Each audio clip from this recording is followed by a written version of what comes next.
آج لوگ، میں یہاں پر ایک دکھ بری بات اکثر کہا کرتا ہوں، ہمارے اندر فرقہ واریت، آپس میں مسالک میں اختلافات ہوتے ہیں اور آپس میں بحث و مباحثہ ہوتا ہے۔ میں کہتا ہوں باقی سارے معاملات، فقہ کے مسائل ہیں، نماز کے مسائل ہیں، دیگر مسائل ہیں، ان میں اختلافات تو اپنی جگہ وہ تو پھر بھی چل جائے گا، سمجھ آتی ہے، لیکن یہ بڑے افسوس کی بات ہے کہ امت کا اپنے محبوب کے بارے میں اختلاف ہو جائے، اللہ کے رسول کے بارے میں اختلاف ہو جائے۔ اور آپ 100 سال پہلے کی کتابیں پڑھیں گے تو آپ کو یہ پتہ چل جائے گا کہ کوئی بھی مسلک اور اس کا عالم ایسا نہیں تھا کہ جس کے نزدیک آقا علیہ الصلوۃ والسلام کی ولادت کا ذکر کرنا اور حضور کی ولادت پر خوشی کا اظہار کرنا صرف جائز یا مستحب نہیں بلکہ واجب تھا۔ ٹھیک ہے، اختلاف ہوگا، آج لوگ کیک کاٹتے ہیں، کوئی کہے گا بھی یہ کہاں سے آ گیا، ٹھیک ہے آپ کیک نہیں کاٹنا نہ کاٹیں۔ آج لوگ جلوس نکالتے ہیں، آپ اس کے حق میں نہیں ہیں، ٹھیک ہے آپ جلوس میں بھی نہیں جانا چاہتے نہ جائیں، کم از کم گھر میں بیٹھ کر حضور کے نام کی، حضور کے ذکر کی محفل ہی سجا لیں، نہ بلائیں مجھے فیس دینے کے لیے، نہ بلائیں حافظ صاحب کو کہ ان کو بھی کچھ دینا پڑے گا، گھر کے جو 4-5 افراد ہیں، بچے ہیں، ان کو ہی لے کر بیٹھ جائیں اور ان کو کہیں میں تمہیں حضور کی بات نہ سناؤں۔ آپ کتاب پڑھیں، دیوبند مسلک کے مشہور عالم ہیں، حکیم الامت کہا جاتا ہے اشرف علی تھانوی، نشر الطیب انہوں نے کتاب لکھی، کس لیے لکھی؟ کتاب کے دیباچے میں مقدمے میں لکھتے ہیں کہ ہمارے اس علاقے میں طاعون کی بیماری آ گئی، اور طاعون جب آتا ہے، یہ تو تقریباً غالباً 1960 میں آخری مرتبہ یورپ کے اندر طاعون آیا تھا، اور طاعون کا ابھی تک علاج نہیں ہے۔ جب یہ کسی علاقے میں آتا ہے، یہ ہے اصل وبا۔ بعض لوگ کرونا کو وبا کہتے ہیں، کرونا یہ بیماری تو آپ اس کو کہہ سکتے ہیں، یہ وبا نہیں ہے۔ وبا جب آتی ہے کسی علاقے میں تو بمشکل ہی چند لوگ بچتے ہیں، اور پھر اس کا کوئی علاج بھی نہیں ہے، طاعون کی بیماری۔ اور میں نے پہلے بھی آپ کی معلومات کے لیے یہ عرض کی تھی کہ طاعون کی جو بیماری ہوتی ہے یہ دراصل چوہوں کی بیماری ہوتی ہے۔ چوہوں کے جسم کے اوپر پھوڑے پھنسیاں نکلتی ہیں، ان کا جسم خراب ہوتا ہے اور مرنا شروع ہو جاتے ہیں۔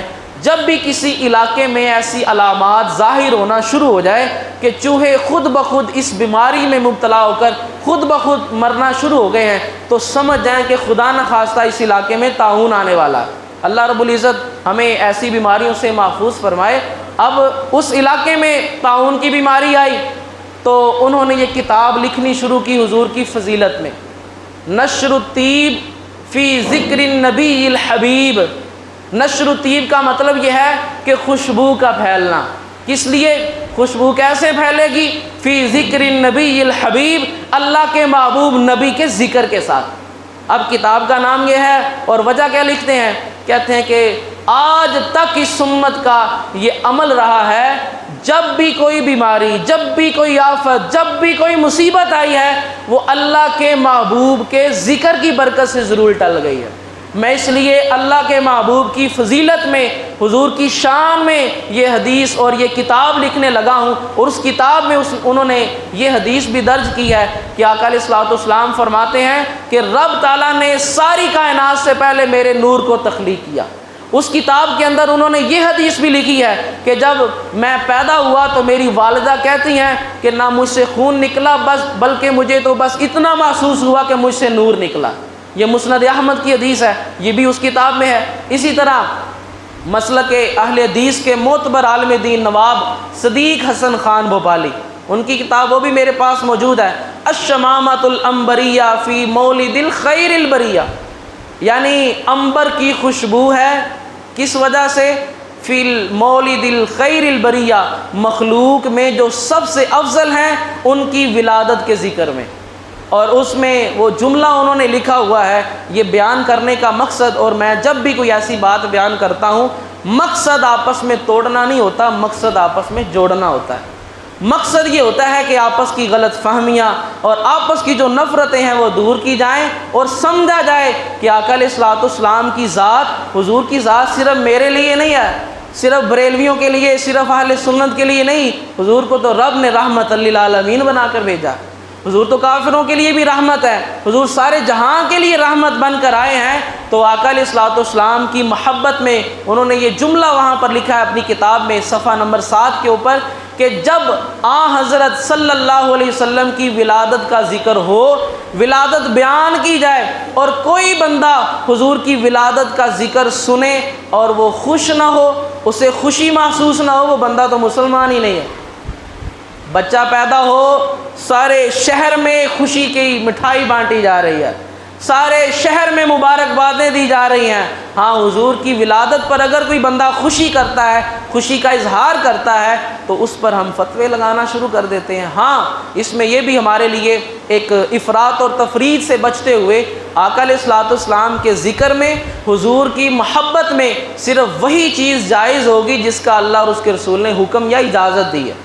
آقا علیہ الصلوۃ والسلام کی نافرمانی کرتے ہوئے اگر کوئی بندہ حضور کا میلاد منائے گا تو وہ حضور کا محب نہیں ہے، اس کی شریعت اجازت نہیں دیتی۔ تو آپ نے کوئی ایسا کام اگر نہیں کرنا چاہتے، آپ کو الصلاۃ والسلام علیکہ یا رسول اللہ بھی اگر آپ کے نزدیک جائز نہیں ہے، کم از کم درود ابراہیم تو سب کے نزدیک جائز ہے۔ 12 ربیع الاول کو گھر میں سب بیٹھے، بڑے بیٹھ جائیں، بچے بیٹھ جائیں، اور وضو کر کے باوضو ہو کر خوشبو لگا کر اللہ اور اس کے رسول کا ذکر کرے۔ آؤ بچوں، میں تمہیں بتاتا ہوں آقا علیہ الصلوۃ والسلام جب پیدا ہوئے تو حضور کی ولادت پر اس جہان کی حالت کیا تھی۔ آؤ میں آج آپ کو بتاتا ہوں کہ اگر تم میرے سامنے بیٹھے ہوئے ہو اور میں تمہاری پرورش کر رہا ہوں، اگر حضور نہ ہوتے تو آج ہمارا یہ تعلق محبتیں نہ ہوتی۔ بیٹا تم دیکھتے ہو کہ میں اپنے والد کے پاؤں بھی چومتا ہوں، میں اپنی ماں کے قدموں کے نیچے جنت تلاش کرتا رہتا ہوں۔ بیٹا یہ جنت بتانے والے آج کے دن دنیا میں تشریف لائے تھے۔ بیٹا میں اپنی بہنوں کے ساتھ حسن سلوک کرتا ہوں، تمہیں یہ کہتا ہوں اپنی بہنوں سے حسن سلوک کرو۔ اور بیٹا میری بیٹیوں، آج تمہیں میں جو رحمت کہتا ہوں، تمہیں چومتا ہوں، میں اس وجہ سے چومتا ہوں، آج کے دن وہ تشریف لائے تھے جنہوں نے آ کر کہا بیٹی تو رحمت ہوتی ہے، تم کیوں اس کو دفناتے؟ آج تمہیں جو بھی مقام ہے، آج ہمارا جو بھی محبت کا رشتہ ہے، آج جس کو جو بھی ملا ہے یہ اس کے صدقے میں ملا ہے جو آج دنیا میں تشریف لائے تھے۔ اب حضور کی محبت کے لیے، حضور کے ذکر کے لیے بھی ہمیں حدیثوں کی ضرورت ہے، ہمیں قرآن یا حدیث کے حوالے کی ضرورت ہے۔ جس قرآن میں رب جگہ جگہ حضور کا ذکر کرتا ہے، ہمیں اس قرآن کی، حضور کی فضیلت میں پڑھی جانے والی آیتوں کو بھی پڑھنے کے لیے دلیل کی ضرورت ہے۔ حالانکہ دیکھا گیا ہے 12 ربیع الاول کو میلاد النبی کے مقابلے میں سیرت النبی کانفرنسز بھی ہوں گی، لوگ سیرت النبی کانفرنس بھی کریں گے میلاد النبی کے مقابلے میں، کہ یہ جو آج کے دن انہوں نے جو بھی کیا ہے، جلوس نکالیں، یہ سارا بدعت ہے۔ اب بندہ ان سے پوچھے کہ آپ نے سیرت النبی کانفرنس آج رکھی ہے، بڑی اچھی بات ہے، حضور کی سیرت بیان کریں گے، بڑی اچھی بات ہے، لیکن وہ جو سارا دن حضور کی صورت بیان کرتے رہے وہ غلط کیسے ہو گیا؟ آپ نے تو یہ بیان کرنا ہے کہ آقا علیہ الصلوۃ والسلام آپ کی سیرت یہ تھی، حضور یہ کرتے رہے ہیں، تو وہ بھی تو بیچارے سارا دن جلوس نکال کر سارا دن گلیوں بازاروں میں یہی کہتے رہے ہیں۔ اگر تم حضور کی سیرت بیان کرتے ہو تو ہم بھی حضور کی صورت بیان کرتے ہیں۔ جب بھی کسی کی سیرت بیان کی جائے، انگلش میں بایوگرافی کہتے ہیں، آپ کسی بھی بندے کی سیرت پڑھیں گے یا سیرت بیان کریں گے تو بتائیں کسی کی سیرت کہاں سے شروع ہوتی ہے؟ پیدائش سے۔ کسی بھی بندے کی جب حالات زندگی میں لکھنا شروع کروں تو لکھوں گا فلاں طریق وہ بندہ پیدا ہوا، بچپن میں اس کے یہ حالات تھے، پھر بڑا ہوا، جوان ہوا، یہاں سے تعلیم حاصل کی، یہ کچھ کیا، فلاں سن کو وہ فوت ہو گیا۔ تو جو سیرت بیان کی جاتی ہے اس سیرت کی ابتدا حضور کے میلاد سے ہی تو ہوتی ہے۔ ہم حضور کا میلاد بھی بیان کرتے ہیں، حضور کی سیرت بھی بیان کرتے ہیں۔ تو بڑی یہ عجیب اور تعجب والی بات ہے کہ آقا علیہ الصلوۃ والسلام کا ذکر اور حضور کی ولادت، حضور کی آمد کا ذکر سن کے خوشی کا اظہار کرنا، اس پر بھی ایک کلمہ پڑھنے والا دلیل مانگ رہا ہوتا ہے۔ یہ کہاں لکھا ہوا ہے؟ باقی ہمارے پروگرام سارے لکھے ہوئے ہیں، 12 ربیع الاول والے دن وہ جو سیرت النبی کانفرنس ہے وہ کہاں لکھی ہوئی ہے؟ وہ کس نے لکھی ہے؟ یا کون سے صحابی نے 12 ربیع الاول والے دن سیرت النبی کانفرنس کروائی ہے؟ تو میں اس کی مخالفت نہیں کر رہا، صرف ایک محبت بھرا پیغام سب کے لیے دے رہا ہوں کہ آقا علیہ الصلوۃ والسلام کی ذات وہ ہے۔ آج میں یہاں بیٹھا ہوا ہوں، آپ نے مجھے عزت دی ہوئی ہے، آپ سب یہاں بیٹھے ہوئے ہیں، ایک دوسرے کی عزت کرتے ہیں، یہ کس کی وجہ سے ہے؟ یہ ساری رحمتیں ہم پر یہ کس کی وجہ سے ہے؟ سارے نہا دھو کے صاف ستھرے ہو کر آئے ہیں، یہ کس نے بتایا ہے ہمیں؟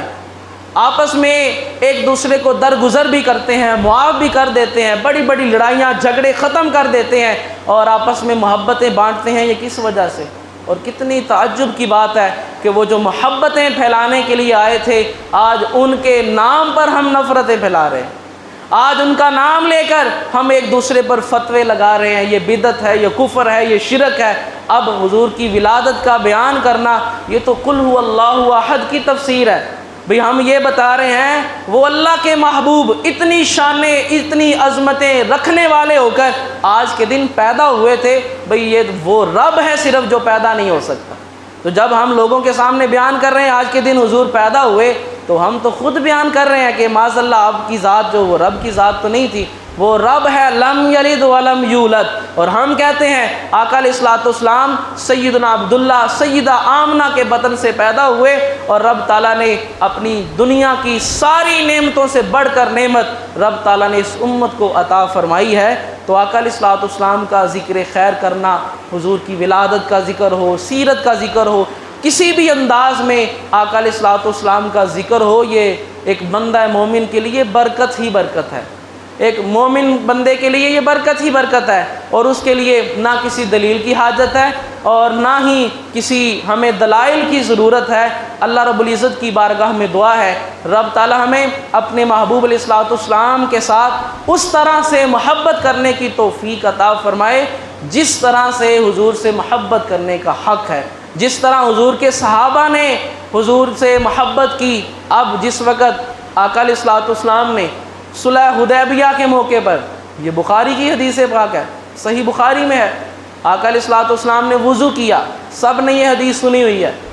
آقا علیہ الصلوۃ والسلام نے اپنی ناک مبارک صاف کی، وہ جو رطوبت وہ جو بلغم نکلی، صحابہ نے تو وہ بھی زمین پر نہیں پھینکنے دی، اس کو بھی زمین پر لگنے نہیں دیا۔ اب کسی صحابی سے پوچھیں، کتابیں کھولیں، حضرت ابو بکر صدیق سے سوال کریں، اے صدیق کس کتاب میں لکھا تھا؟